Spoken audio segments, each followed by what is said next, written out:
The Noisiest Cat by W.M. Ackers. Melissa had a cat that loved her too much. The cat was named Roger. He was an older cat, about 10 years old, Melissa guessed. She knew because her parents told her they got Roger not long after Melissa was born. When she was little, Roger was little too. They would run and play and fall down together. Now that she was bigger, Roger was big too. Very big. Possibly, she thought proudly, he was the fattest cat in town, but more importantly, he was the sweetest. When Melissa watched TV, Roger sat on her lap. When she did her homework, he sat on her paper. When she ate, he ate. Everywhere Melissa went, Roger followed. That cat loves you too much, Melissa's mother would say. So much, Melissa's mother would say. He doesn't know what to do without you. Most of the time, this was great. Other girls had dolls, other girls had stuffed animals, other girls had guinea pigs and hamsters and hermit crabs, pets that were usually in cages or tanks. But Melissa didn't need any of that. She had a big fat kitty that followed her everywhere. Yes, it was all pretty great until Melissa tried to go to sleep. At night, Roger would sit outside her door, perched like a hen on an egg. All night long, Roger would wait for Melissa to wake up. At first, he would wait quietly, but after a few hours, he would start to get impatient. Every night, at around 1 in the morning, Roger would start to yowl.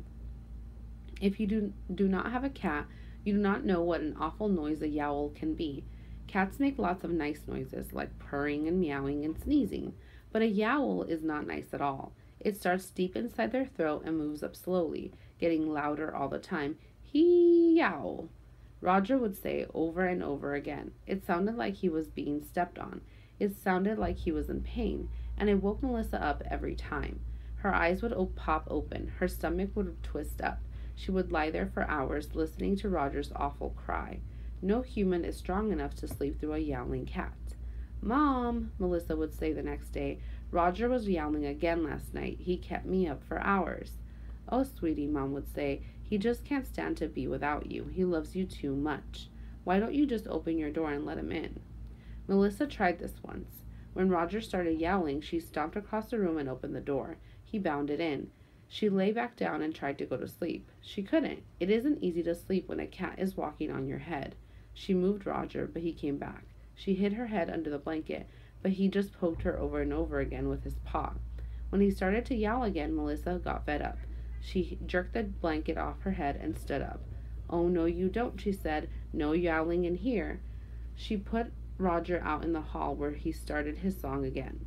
Mom, she said the next day, Roger kept me up all night. First he walked on my head, and then he kept yowling. Oh, dear, said Mom. I guess he just loves you too much. I have an idea. Take this spray bottle to bed with you. When he starts making noises, just give him a little squirt. Cats hate water. He'll run right away. That night, Roger started yowling on time, at 1 a.m. sharp. Melissa was waiting for him. She gave him 3 quick squirts with the bottle, and he ran away. She said, now I can get some sleep. But 5 minutes later, the cat was back, yowling away. Over and over she squirted him, and over he came back. What a piece of junk, she said, and threw the bottle into the trash. Outside, Roger yowled some more. Fine, she shouted, you win. She opened the door, and Roger bounded inside. Soon he was asleep. He was sound asleep, cuddled on top of her head. Melissa didn't care. She would rather have a cat for a hat, she decided, than a cat that wouldn't be quiet. Number 6. Read the paragraph. At night, Roger would sit outside her door, perched like a hen on an egg. All night long, Roger would wait for Melissa to wake up. At first, he would wait quietly, but after a few hours, he would start to get impatient. Every night at around 1 in the morning, Roger would start to yowl. What does the author mean when he says that Roger would sit outside her door, perched like a hen on an egg? A. Roger would make lots of noise while he waited for Melissa. B. Roger waited patiently for Melissa. C. Roger would sit in an egg while he waited, just like a hen. D. Roger waited impatiently for Melissa. Number 7. What is the central message of the story? Number 8. How old was Roger? A. 1 year. B. 2 years. C. 5 years. D. 10 years. Number 9. What is the best way to describe Melissa's feelings at the end of the story?